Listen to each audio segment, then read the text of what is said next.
Hello friends, so welcome to the lecture on non-stationary iterative methods. As you know, in the previous couple of lectures we have discussed stationary iterative methods. Those includes the Jacobi method, then Gauss-Seidel method and successive over relaxation. Why we say them the stationary method? Because the iterative equations for those methods was given like this: x k plus 1 equals to an iteration matrix P which is of the same size as the coefficient matrix into x k, means the value of the unknown vector at kth iteration plus q. So, in Jacobi, Gauss-Seidel as well as successive over relaxation method, we have seen that these two, means the iteration matrix and the column vector q, both are constant throughout the iterations, means we have calculated them once and then we did not change them.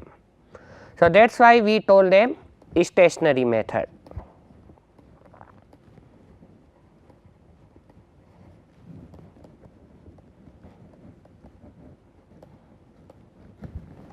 Today we are going to discuss non-stationary methods.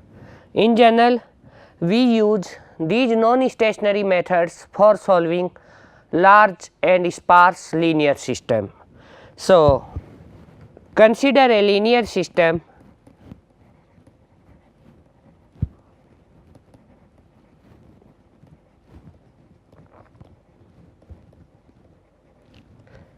x equals to b, where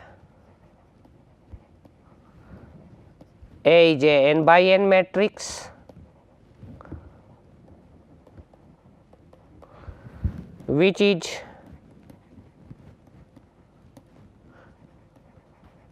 non-singular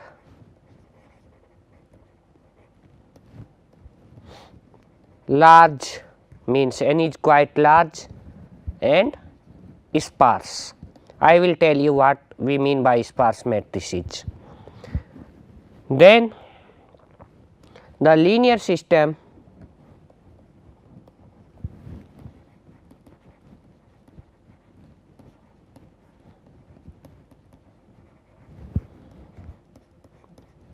x equals to b is called sparse linear system.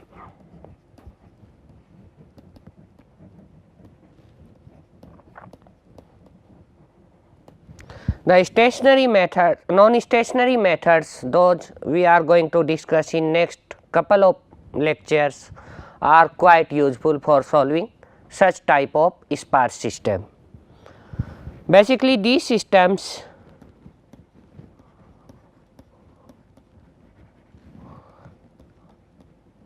means large and sparse, occurs quite frequently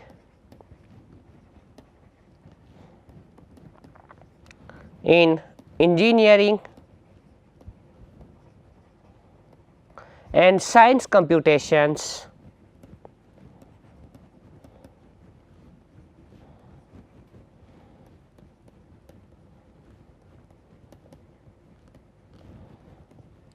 those involve numerical solution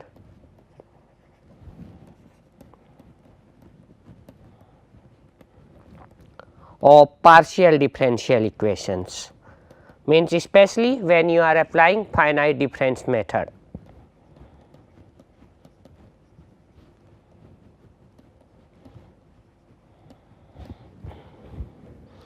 Now, if we talk about non-stationary iterative methods, then these are methods where the data changes at each iteration, means not like the stationary method where the iteration matrix P and the column vector q were fixed. These are method of the form x k plus 1, means the vector which you have to calculate, a vector of a known variable at k plus 1 iteration equals to the vector at kth iteration plus alpha k dk. So, here the data alpha k and dk change in each iteration k, that is why I have put here suffix k in both of them. Here dk is called the search direction and alpha k is called the step length. These category of methods include line search methods, we will discuss two methods in this category, and Krylov subspace methods. We will discuss steepest descent method in the earlier category and then conjugate gradient method. These methods are quite useful in case of large and sparse linear system. So, let us define now sparse matrix.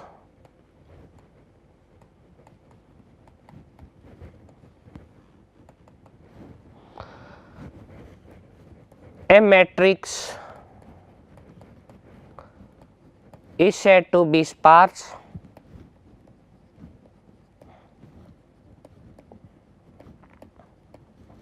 if very few entries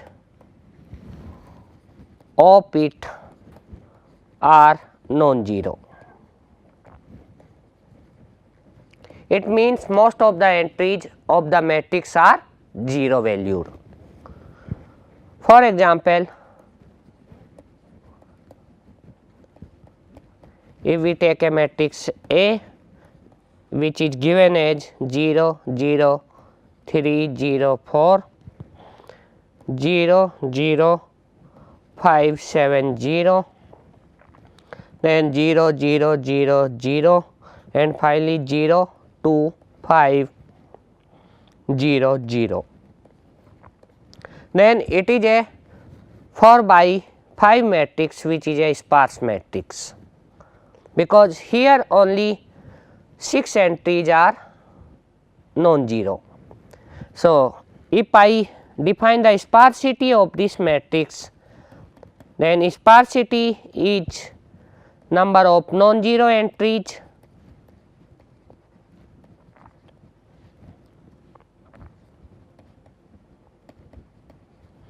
upon total number of entries.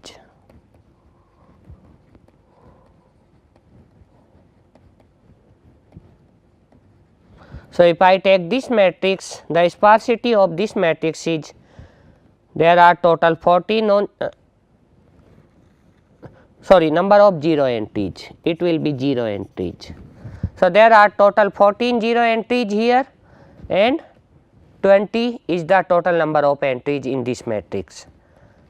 So, it is 0.7, or I can define that the matrix is 70% sparse. The opposite of sparse is dense matrix. So, a dense matrix is a matrix in which most of the entries are non-zero. In the similar way, we can define the density of a matrix. So, density will be number of non-zero entries upon the total number of entries. So, for a given matrix, density plus sparsity will be equals to 1. Now, the direct method like Gaussian elimination is not computationally efficient for solving if the system is large and sparse. Why? Because if you take a n by n system and you use Gaussian elimination method for solving that, there will be total order of n cube operations. If most of the entries are 0, then using n cube operation on those 0 entries are not a wise way of solving such systems. Moreover, you know, in the sparse system most of the entries are 0, but if you apply elementary row operations on that matrix in Gaussian elimination method, then 0 entries will become non-zero. So, in that way we can, by these two facts we can say the system which is large and sparse cannot be solved efficiently using the direct method like Gaussian elimination. So, what is the alternative? Alternative is iterative methods, and in this category means non-stationary methods. First we are going to discuss, in this category, in non-stationary methods category, first we are going to discuss the gradient methods.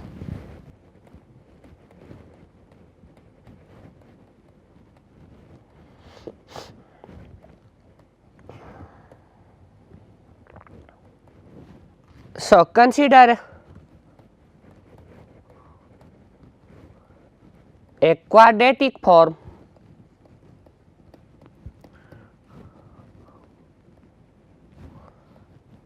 Qx, because you know already about quadratic form. So, half x transpose A x minus x transpose B. So, you have seen this form earlier also in positive definite matrices lecture, and what we are going to do, let us try to find out the minima of this method. So, our aim is to minimize this method. Further, here A is a n by n matrix and which is a symmetric matrix, because you know we can always associate a symmetric matrix with a given quadratic form, and x is an unknown vector having n component, B is also column vectors. Now, our aim is to minimize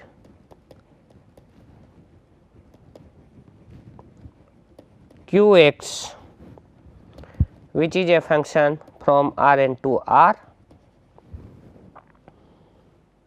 for some given B.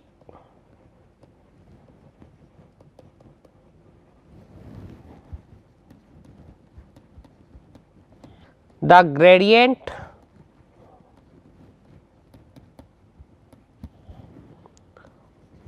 of Q can be treated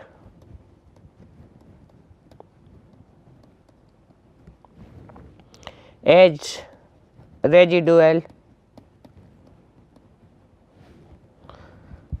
and computed as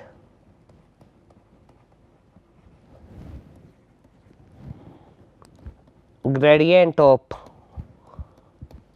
the functional Qx equals to Ax minus B here. Moreover,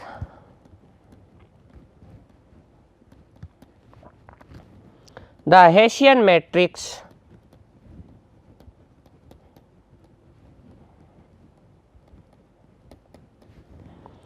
of Q is given by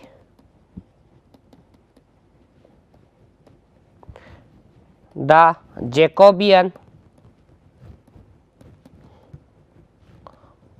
of the gradient, means Jacobian of del Q, that is Hessian matrix of which will be a function of x, it is Jacobian of gradient of Q, and this comes out to be A, because you have to find out one more time, and if A is positive definite,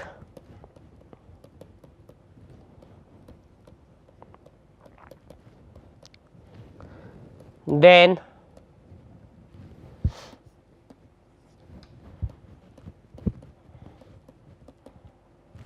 solution of 1 will be the point of minima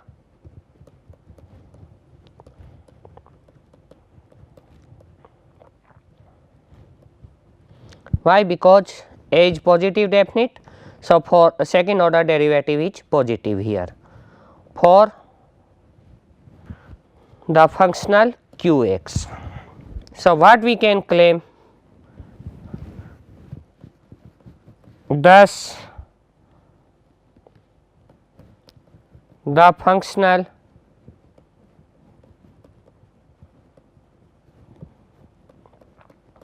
Qx has a unique minima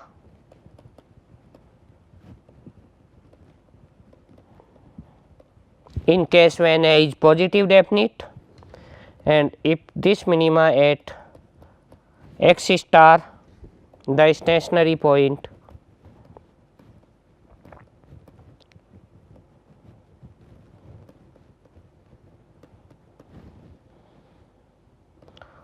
of Qx, which is del of Qx star, which equals to Ax star minus b, and this equals to 0 because x star is a stationary point. Hence, for a symmetric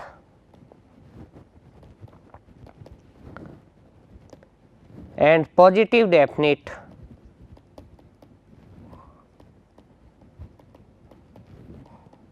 in short, let me write it as SPD, S for symmetric and PD for positive definite. Matrix A solving Ax equals to b is equivalent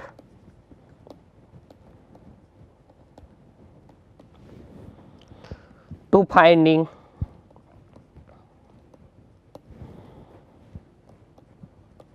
the minimum of Qx equals to half xtx minus xtb. So, what I want to say that in gradient methods for a given system Ax equals to b, I will write such a functional Qx and I will find out the minima of that function. That will be automatically a solution of Ax minus b, and exact solution if it is not, then it will be an approximate solution having the minimum residual error, because this is defining the residual. So, in this category the first method we are going to discuss is steepest descent method.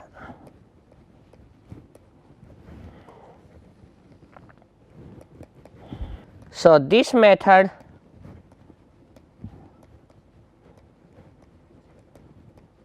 is based on a greedy algorithm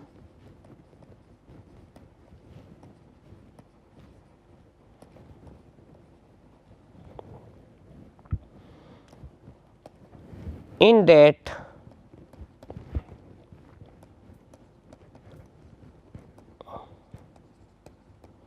it chooses the search direction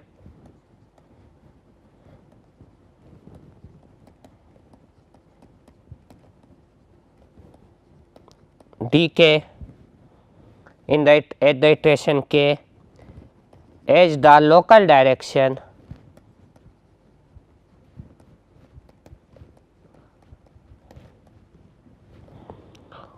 of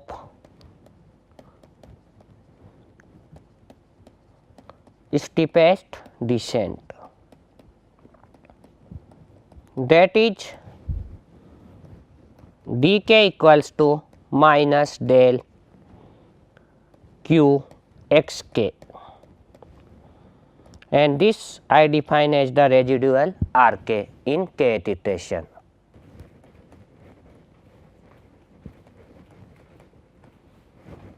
So, algorithm of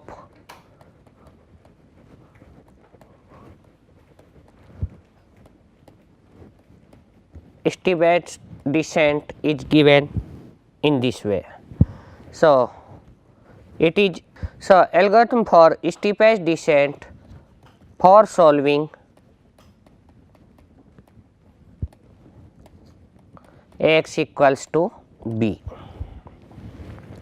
So, our first step will be choose an initial solution as x naught, which is an n dimensional column vector. Now, for k equals to 0, 1, 2 and so on, do calculate the residual, which is, as I told you, minus gradient of qx. So, it will become b minus a x k, because gradient of q equals to a x minus b. Compute the such direction as the inner product of r k with r k upon inner product of r k with a r k. So, in each iteration we will calculate this such direction. Once you are having r k and alpha k in kth iteration, you can update your solution in k plus 1 iteration by using the iterative equation. So, iterate the sequence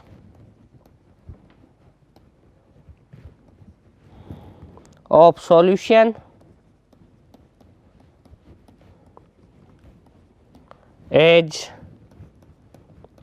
x k plus 1 equals to x k plus alpha k d k, and as you know that d k equals to r k. So, this I can write in this way also, x k plus alpha k into r k, because in steepest descent r k equals to d k. So, this is the algorithm for steepest descent method. Let us take an example on it.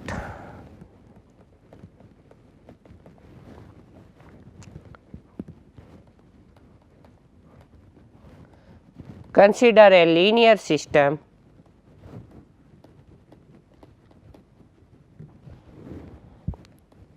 x equals to b, where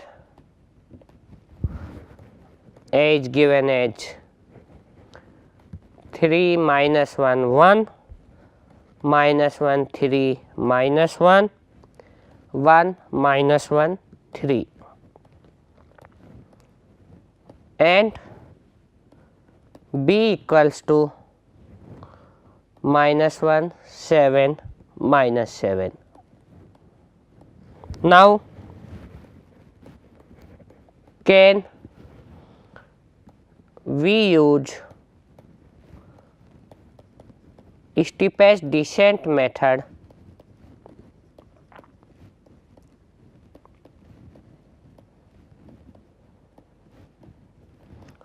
for solving the above linear system?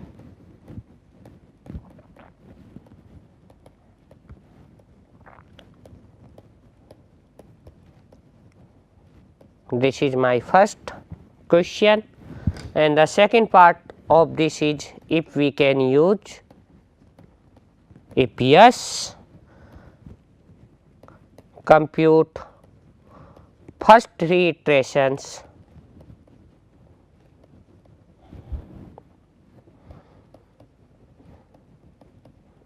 or first 3 sequence of approximation by steepest descent method. So, in short I am writing it as SD.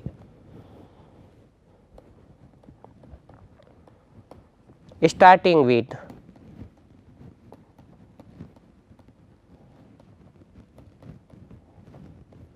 x0 as 0 0 0 transpose, means this is the initial solution. So, let us try to solve it. So, as we have discussed, we can apply the steepest descent method for solving a linear system in case when the matrix A is symmetric as well as positive definite. So, if I check it, the given matrix A is a symmetric matrix, which is given here because A equals to A transpose. It means A is symmetric. Now, if I check for positive definiteness, so there are different types of criteria for checking positive definiteness of a given matrix. So, here it is a 3 by 3 matrix. So, I can apply the principal minor test.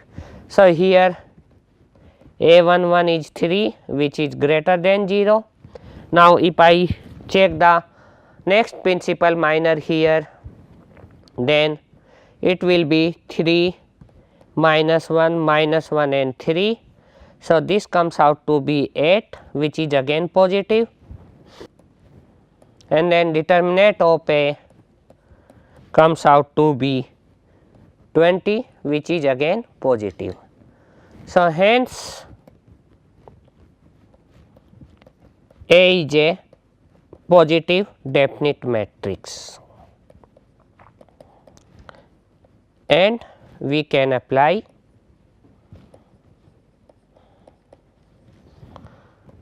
steepest descent method for solving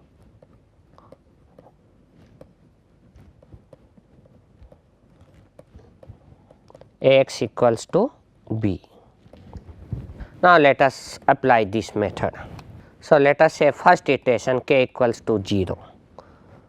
So, for k equals to 0, x 0 is given as 0 0 0 transpose. Now, I will calculate r 0, which is b minus x 0.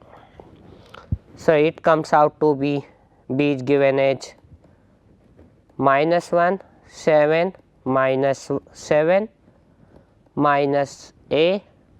So, here a is 3 minus 1 1 minus 1 3 minus 1 1 minus 1 3 into 0 0 0. So, this will become minus 1 7 minus 1, which is same as your x 0. Now, compute the step length alpha 0. So, according to algorithm, it is inner product of r 0 with r 0. In denominator, you are having inner product of r 0 with a r 0. So, this will be r 0 t r 0 upon r 0 t a r 0, and this comes out to be r 0 t r 0 will be 99, and our denominator will give you 423. So, it is 0.2340. So, here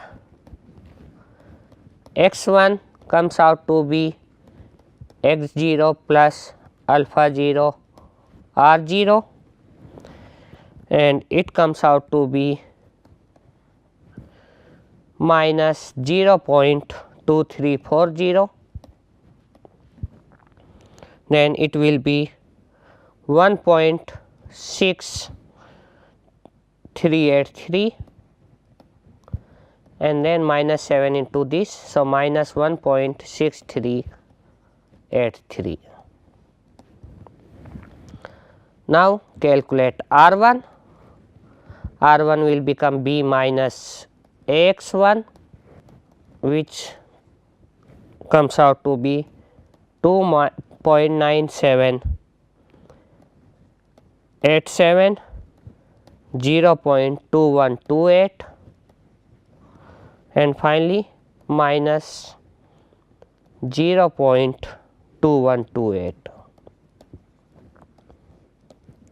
So, from here we calculate alpha 1, which is r 1 t into r 1 upon r 1 transpose a into r 1, and it comes out to be 0.3667.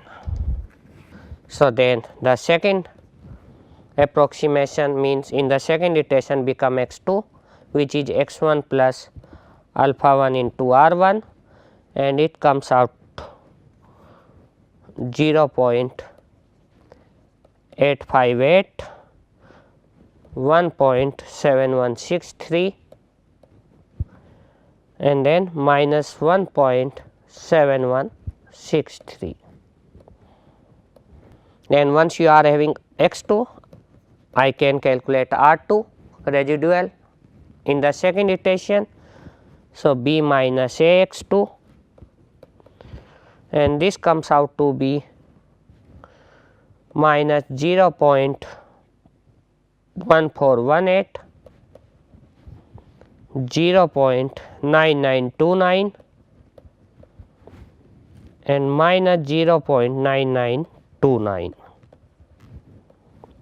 Once we are having R2, we can calculate alpha 2, which is R2 transpose into R2 upon R2 transpose A R2, and this comes out to be 0.2340. So, R2 as well as alpha 2 are available with us. So, we can calculate x3.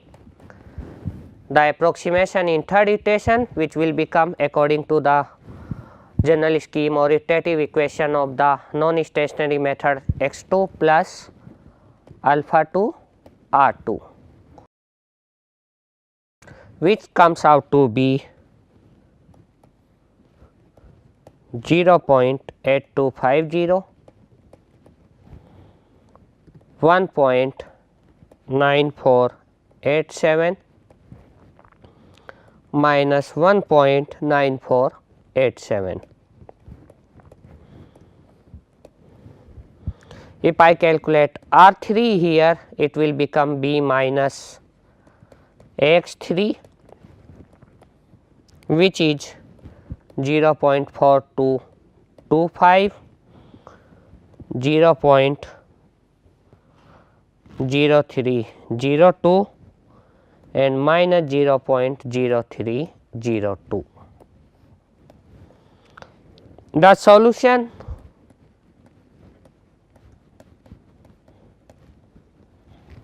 is converging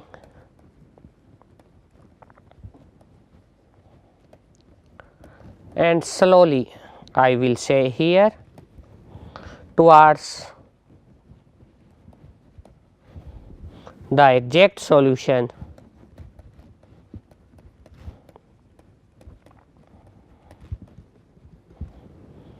which is given as x bar equals to 1,